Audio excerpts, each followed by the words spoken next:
아굴라라고 하는 이 양반은 로마에서 사업을 하시던 분이에요. 근데 여러분, 사업하시던 분한테 그 사업장 비워줘라 이렇게 말하게 되면 집주인이 사업장 비래요. 그러면 엄청난 손해가 되는 거예요. 거기에 투자한 인테리어라든지 그런 것을 떠나서 그 지역에서 오랫동안 사업하면서 맺었던 인간관계 같은 것도 그거 다 끊어지고, 또 사업의 새로운 통로를 열려면 보통 어려운 게 아니라고요. 그래서 사업장을 옮기게 돼도 멀리 못 가고 그 주변에서 다른 데를 이렇게 옮기게 되는 경우가 많은데, 로마에서 사업하던 분이 이태리도 아니고 그리스의 한 구석 동네로 이사를 오게 된 거예요. 그러니까 이분은 아주 앞길이 막막하고 손해도 보통 많은 게 아니고 거래처도 다 끊어지고 이제는 맨바닥에서 다시 시작해야 되는 그런 입장에서 정말로 세상 말로 말하면 죽지 못해 사는 꼴이 돼서 가족을 데리고 여기 고린도까지 온 겁니다. 여러분, 이런 그 위기가 이 사람이 잘못해서 일어난 것도 아니고 그 당시에 어떠한 무슨 시류가 그래서 그런 게 아니라, 여기 성경에 보니까 클라우디우스라고 하는 그 로마의 황제가 강제적으로 다 떠나라고 한 거예요. 그래서 사업체를 다 그냥 개나리 보침 싸듯이 싸가지고 가족들 이끌고 아주 낯선 곳으로 찾아온 거예요. 아주 보통 문제가 아니죠. 심각한 상태죠. 그런데 이분은 제가 볼 때 물질은 잃어버렸지만 하나님을 딱 붙잡았어요. 이때 하나님을 잡았더니 하나님을 통하여 기적이 오는 거예요. 그래서 저는 그렇구나. 그런 위기에 기회를 잡는 사람들은 변화하는 사람들이다. 자기가 변화하면 이런 기회를 잡을 수가 있어요. 여러분, 변화하는 사람이 있고 변질하는 사람이 있거든요. 그러니까 변화하는 사람은 이럴 때 기회를 딱 잡아요. 근데 이때 어떤 사람이 기회를 잡는가 보니까 지혜가 있어야 돼요. 지혜가. 그래서 여러분, 이 지혜는 하나님께 구하면 하나님이 지혜를 주시거든요. 지혜의 영이 있어요. 여러분, 한번 신명기서를 찾아보시겠습니까? 신명기서 34장 9절이에요. 모세가 눈의 아들 여호수아에게 안수하였으므로 그에게 지혜의 영이 충만하니 이스라엘 자손이 여호와께서 모세에게 명령하신 대로 여호수아의 말을 순종하였더라. 이 지혜의 영이 있는 거예요. 성령은 받으면 어떤 사람은 막 그냥 등어리가 뜨끈뜨끈하고 손이 떨리고 입에서 막 방언이 터지고 이것만 성령인 줄 아시는 분들이 계시는데, 그렇지 않아요. 성령이 우리에게 오시면 이 성령이 우리에게 지혜가 있게 해요. 그래서 우리가 이 지혜를 구하면 하나님이 아낌없이 주시는 거예요. 여러분, 지혜는 구해야 되거든요. 오늘 성경을 이렇게 보다 보니까 야고보서에서도 지혜가 없으면 하나님께 구하라. 그러면 꾸짖지 않고 너에게 주시리라 그래요. 저는 우리 하늘비전교회 성도들이 이 지혜가 풍성하기를 간절히 바랍니다. 그런데 저는 이렇게 어려운 그런 위기 가운데 돈을 버는 것이나 사람과의 어떠한 좋은 관계를 맺는 것이나 이게 성경에 하는 방법이 나와 있더라고요. 지혜도 성경을 보다 보면 지혜가 생긴대요. 여러분이 잘 아시는 대로 디모데후서 3장 15절을 보니까 이렇게 말씀하고 있어요. 또 어려서부터 성경을 알았나니 성경은 능히 너로 하여금 그리스도 예수 안에 있는 믿음으로 말미암아 구원에 이르는 지혜가 있게 하느니라. 그러니까 이렇게 경제적으로 어려운데 여기서 이렇게 구원받을 수 있는 그런 지혜가 오는 거예요. 그 사업에서 구원을 받고, 인간관계에서 얽히고 설켜서 오해가 쌓이고 어려워지는데도 거기서 그걸 돌파해서 구원받을 수 있는 지혜가 성경에서 나와요. 여러분, 저는 성경에서 씨 뿌리는 비유를 보면서 사업가들이 이거를 잘 응용하면 사업에 실패하지 않겠구나 하는 그런 생각이 들더라고요. 씨 뿌리는 비유를 여러분들이 누가복음에 보면 씨를 뿌리러 가서 이렇게 씨를 뿌리잖아요. 그러면 씨가 어떤 거는 길에 떨어져요. 또 어떤 거는 돌에 떨어져요. 또 어떤 거는 가시덩굴 속에 떨어져요. 근데 어떤 거는 옥토에 떨어져요. 다 아시는 얘기잖아요. 근데 길에 떨어진 건 새가 와서 먹어버리더라는 거예요. 나중에 성경에 그 새를 뭐라고 표현하냐면 사단, 마귀가 와서 먹어버려서 결실하지 못하게 한다 그래요.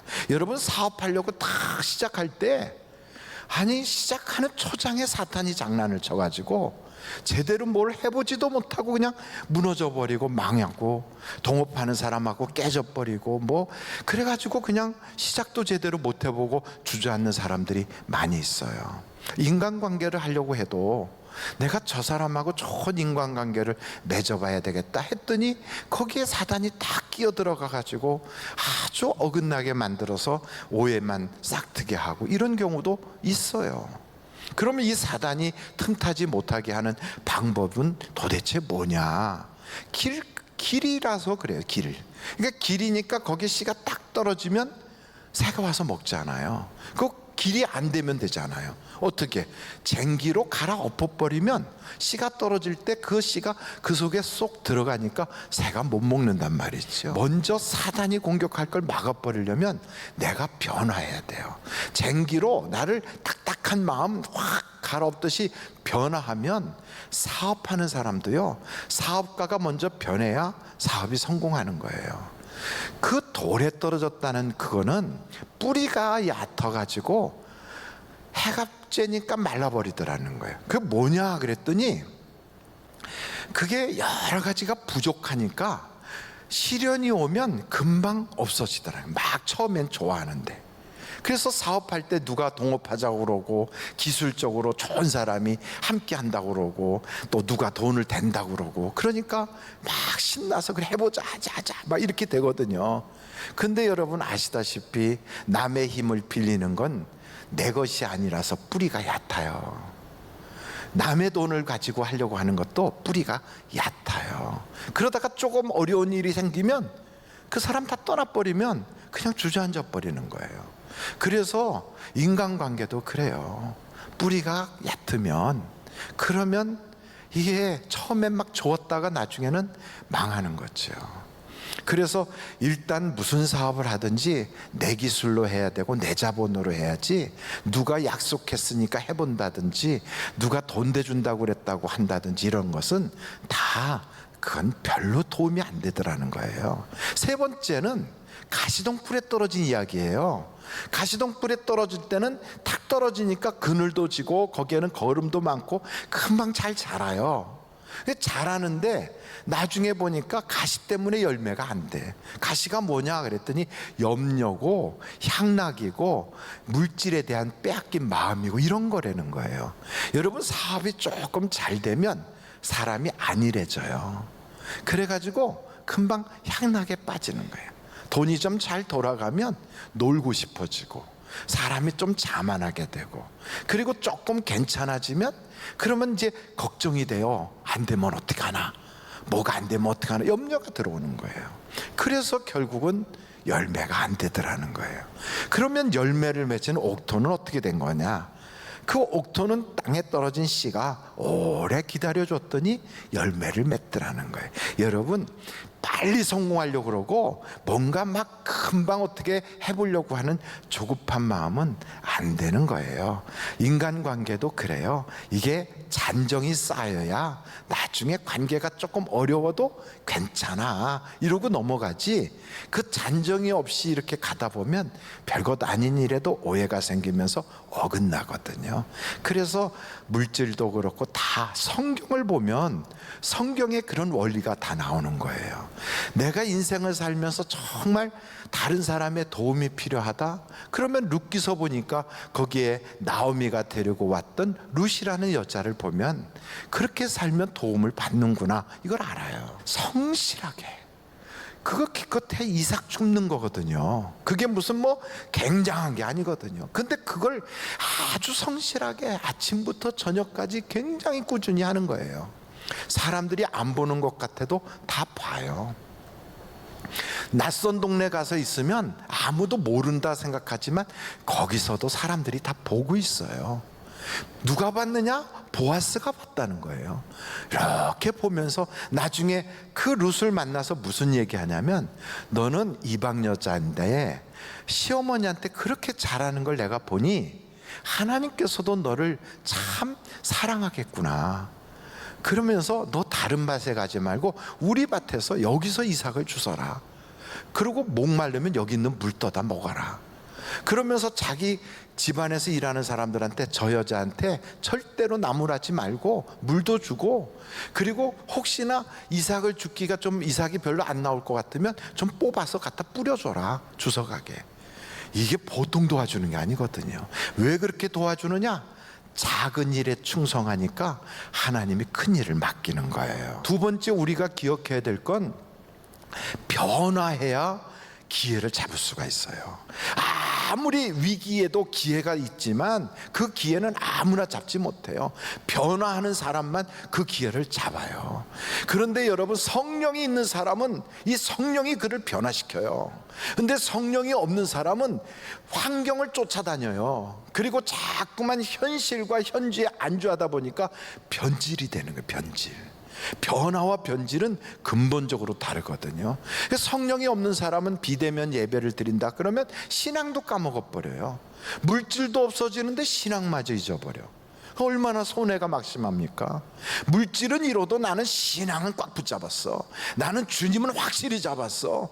이러면 그 주님의 손을 붙잡고요, 일어날 수가 있어요. 회복할 수가 있어요. 그런데 어떻게 변화를 해야 되느냐? 네 가지가 변화를 해야 돼요. 첫째는 내가 누군가를 알아야 돼요. 여러분, 우리가 누굽니까? 우린 죄인이었어요. 그런데요, 하나님이 날 사랑하신 거예요. 그래서 어떻게 됐어요? 예수님을 통하여 구원해 주셨어요. 그게 누가 됐습니까?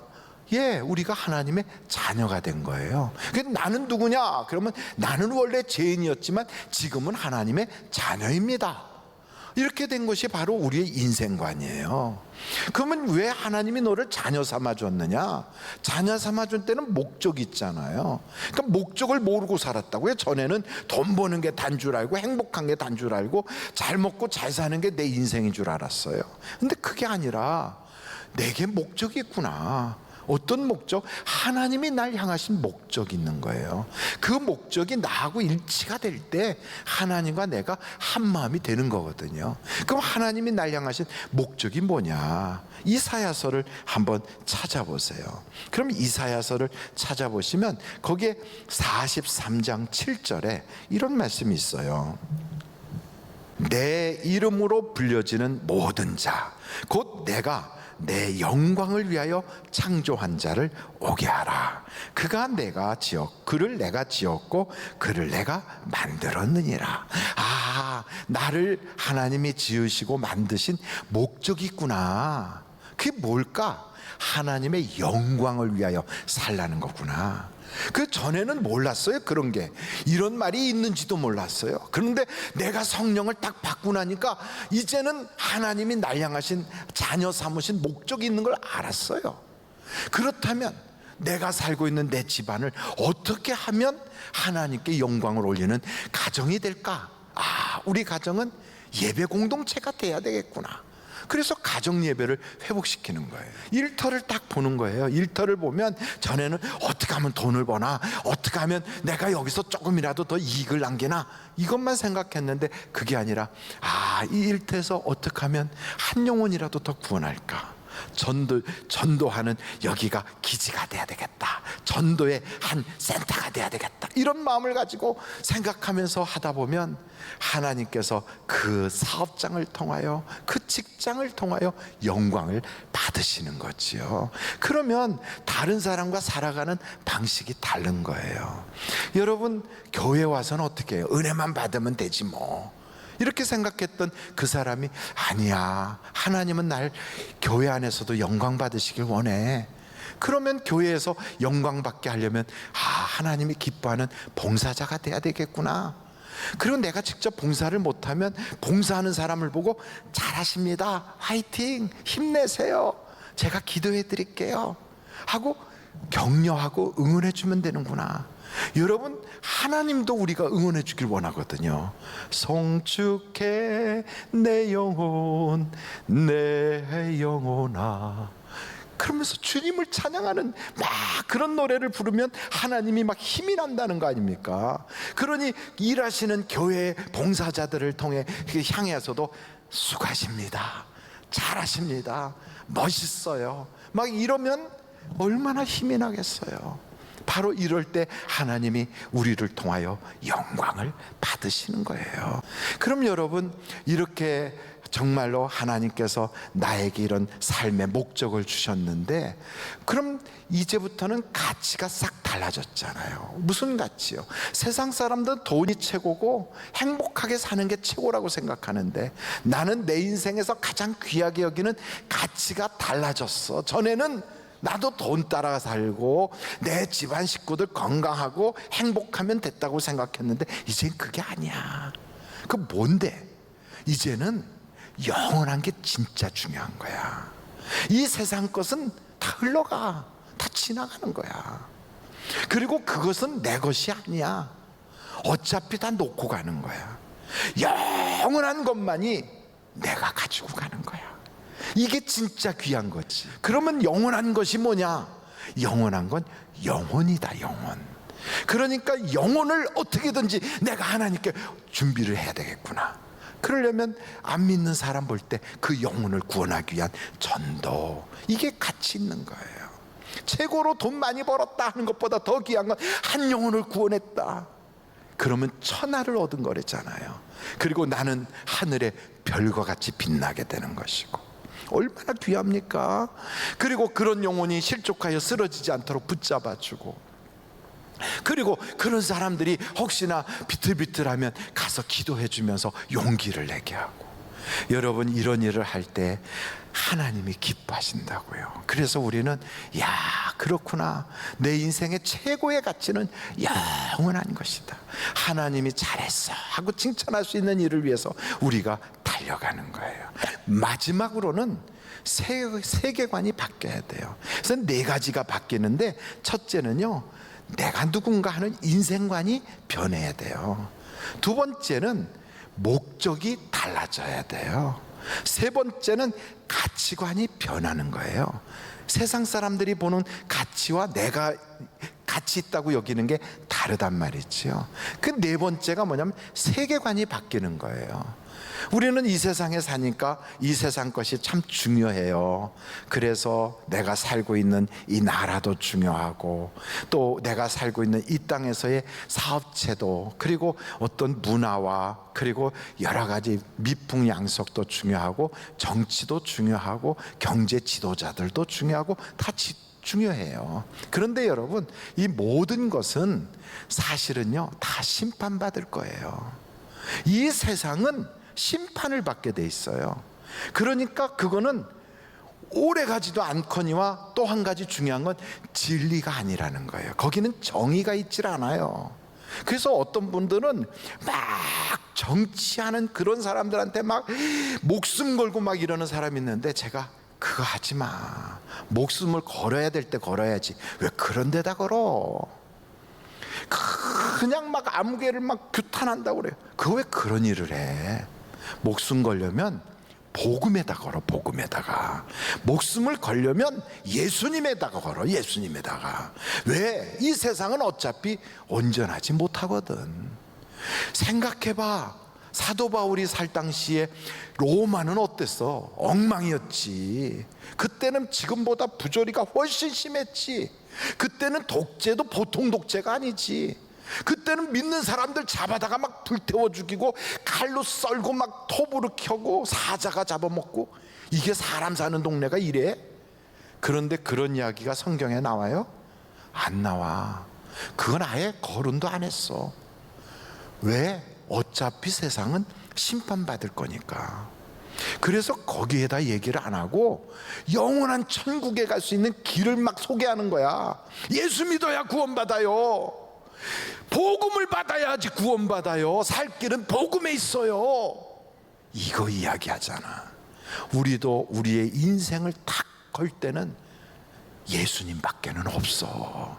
이걸 알아야 되는 거예요. 그래서 여러분, 이 세상 것은 다 멸망당할 거예요. 거기다가 막 목숨 걸고 앉아서 친구하고 핏대 올리면서 그것 가지고 싸우다가 의상에서 다시는 얼굴도 안 보고 왜 그럽니까? 그냥 예수 얘기하다가 나 은혜 받은 간증하고, 그래서 영혼이 풍성해지고, 그게 얼마나 좋아. 할렐루야. 그래서 여러분, 우리는 이런 게 바뀌어야 돼요. 이렇게 변화하면요, 성령이 그 속에서 지혜를 주시니까, 그래서 사람을 만나도 돕는 사람들을 탁탁 붙여주는 거예요. 돕는 사람을. 그래가지고 여기 보세요. 아골라 같은 사람 완전히 이제는 망해가지고 소망도 없이 빈털털이 돼가지고 객지 땅에 와서 이제 맨 땅에 헤딩하는 그런 입장에서 다시 시작하려고 하는 바로 그때 물질은 잃어버렸지만 사람을 만나. 누구를? 바울을 만나요. 여러분, 사람을 만나면 역사가 일어나는 거예요. 그래서 사람을 만났더니 그 바울을 통하여 누구를 소개받습니까? 예수 그리스도를 소개받아요. 하나님을 만나면 기적이 오게 돼 있어요. 그러니까 이 사람이 돈을 따라서 여기까지 왔던 사람이 이제는 생각이 확 바뀌었어요. 그래갖고 어떻게 됩니까? 이제는요, 주님을 쫓아 살아요. 주님을 쫓아. 그래서 사도 바울이 에베소로 전도하러 갑니다. 그러니까 나도 갈게요 하고 보따리 싸가지고 사도 바울 따라서 에베소로 함께 전도하러 가는 거예요. 이제는 살아야 되는 이유가 달라졌어요. 이제는 세상을 사는 방식이 달라졌어요. 생각이 변했어요. 이분은 평생을, 자기의 인생 전체를 하나님 손을 꽉 붙잡고 하나님과 함께 하는 거예요.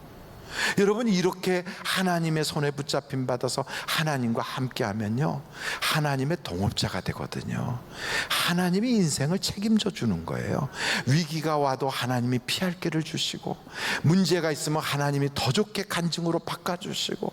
그래서 여러분, 성경을 딱 보다 보니까 이 아골라 같은 사람들이 성경에 보면 많이 있어요. 요셉도 그래요. 요셉이 형들에게 팔려갈 때 누구 손 붙잡고 가야 되겠어요? 형들은 자기를 배신했어요. 노예 상인 손 붙잡는다고 인생이 풀리지 않아. 주님 손 잡는 거예요. 그랬더니 아무리 어려운 환경에 떨어졌어도요, 거기서 하나님이 그를 높이시잖아요. 여러분, 에서와 야곱이 둘이서 라이벌로 경쟁을 하면서 집안에서 누가 이 모든 집안 재산을 다 상속받을 것인가, 이거 놓고 막 머리가 터지게 싸우는 거예요. 아버지의 재산을 누가 다 상속을 받을 것이냐. 이런 상속 싸움에서 야곱이가 밀려요. 그래서 쫓겨났잖아요. 혼자서 지팡이 하나 질질 끌고서 떠나는 신세가 됐어요. 완전히 그냥 세상 말로 말하면 개털 됐어요. 그런데 이 사람이 망한 게 아니에요. 누구 손을 잡았어요? 하나님 손을 잡은 거예요. 여러분, 하나님 손을 잡으면 그때부터 하나님이 주시는 기회의 주인공이 되는 거예요. 야곱이가 하나님 손에 딱 붙잡히니까 가는 곳곳마다 빈손으로 가도 거부가 되고요, 자기를 죽이려고 오는 사람이 자기 앞잡이가 되고요, 이제는 세상을 살면서 문제가 아무리 심각해도 하나님이 딱 생명싸개로 쌓아주는 거예요. 여러분, 코로나 바이러스 이전과 코로나 바이러스 이후는 대한민국 사회가 완전히 달라집니다. 대한민국뿐이 아니라 전 세계가 확실히 달라집니다. 교회도 바뀔 것이고 사람들의 마음도 바뀔 것이고 문화와 풍습이 완전히 달라질 거예요. 그렇지만 그렇게 변화된 세상에 살아남는 사람은 누가 살아남느냐? 지혜 있는 사람이에요. 그 변화된 세상에 살 수 있도록 적응한 변화된 사람만이 살아남을 수가 있어요. 그런데 그 변화는 우리가 잘못 변화하면 세상에 전혀 안 맞는 쪽으로 변할 수도 있어요. 그런데 하나님이 내 편이 돼서 나의 손을 꽉 잡아주시는 그 사람은 변화를 해도, 우리가요, 앞으로 넘어져도 돈 죽고 일어나요. 얼마나 놀랍습니까? 뒤로 넘어져도, 남들은 뒤로 넘어져도 앞머리가 깨진다는데 이 사람 뒤로 넘어지면요, 넘어진 그 땅에서 나중에는 땅 사는 역사가 일어나는 거예요. 그래서 하나님이 내 편이 되는 게 너무너무 중요해. 요셉도 하나님 내 편 삼았어. 야곱도 내 편 삼았어. 다윗도 내 편 삼았어. 성경에 나오는 인물들마다 다 하나님이 자기 편이 되니까요, 부족함이 없는 거예요. 다윗의 고백을 생각해 보십시오. 여호와가 나의 목자시니 내게 부족함이 없도다. 저는 우리 하늘비전교회 모든 성도들이 코로나 바이러스 기간을 지나면서, 목사님 나는 이때 영이 제일 잘 됐어요. 그랬더니 하나님이 부족함이 없게 해주셨어요. 그러고 나서 지나고 보니까 하나님이 채워주시는데 이전과는 비교할 수 없이 좋게 하나님이 주신 놀라운 은혜 때문에 간증할 게 너무 많아요. 이렇게 말할 수 있는 복받은 여러분들이 되시기를 주님의 이름으로 축원합니다.